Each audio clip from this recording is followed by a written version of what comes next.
জাহান্নাম তো দেখোনি, একসঙ্গে 17 রকমের আযাব জাহান্নামে এক একজন পুরুষ আর মেয়ের উপরে চাপানো হবে। 17 রকমের আযাব একসঙ্গে।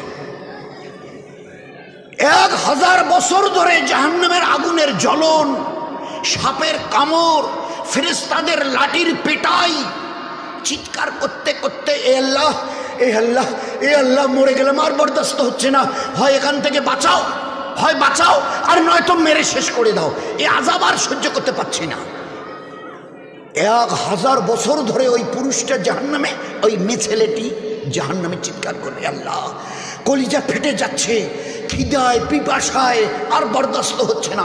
1000 বছর চিৎকারের পরে আল্লাহ ফেরেশতাকে বলবে, আল্লাহ তো দয়ালু, ফেরেশতাকে বলবে, যাও যাও, আমার ওই বান্দা বান্দিরা 1000 বছর ধরে চিৎকার করছে, আল্লাহ মরে গেলাম, আল্লাহ হয় একটু কিছু খাওয়াও, একটু কিছু পানি দাও, পান করবার জন্য কলিটা পর্যন্ত কলিজা ফেটে যাচ্ছে, হয় এখান থেকে বের করো, বাঁচিয়ে দাও, আর নয়তো আমাদের মৌত দিয়ে শেষ করো। দোকান থেকে তো বের হবার কোনো রাস্তাও নেই, আর মৌতে তো মৌত করিয়ে দিয়েছে, আর মরারও কোনো ব্যবস্থা নেই ওখানে। তো চিল্লাবার পরে আল্লাহ হুকুম দেবে, যাও এদেরকে একটু খানার পানি দাও। ফেরেশতারা বলবে, আল্লাহ কি খানা দেবো? বলে জক্কুম, জক্কুম খাবার জন্যে। আর পানি কি দেবো?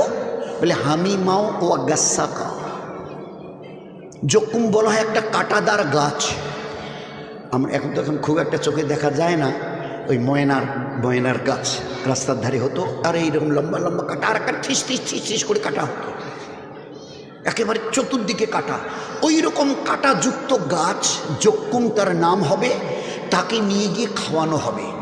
তো ওটা যখন ফেরেশতারা খাইয়ে দেবে, চতুর্দিকে কাটা থই থই করছে, তো গলার মাঝখানে গিয়ে আটকে যাবে, না গিলতে পারবে, না অক করে ফেলে দিতে পারবে, না ঢোক গিলতে পারবে, না ফেলতে পারবে, গলার মাঝখানে গিয়ে পেট আর মুখের বাইরে আটকে যাবে গলায়। আচ্ছা, এই যে কাঁটাগুলো চতুর্দিকে গলার কণ্ঠনালীতে আটকে গেল, বিষগুলো, এর কাঁটাগুলোর বিষ আছে? কোনো বিষ আছে?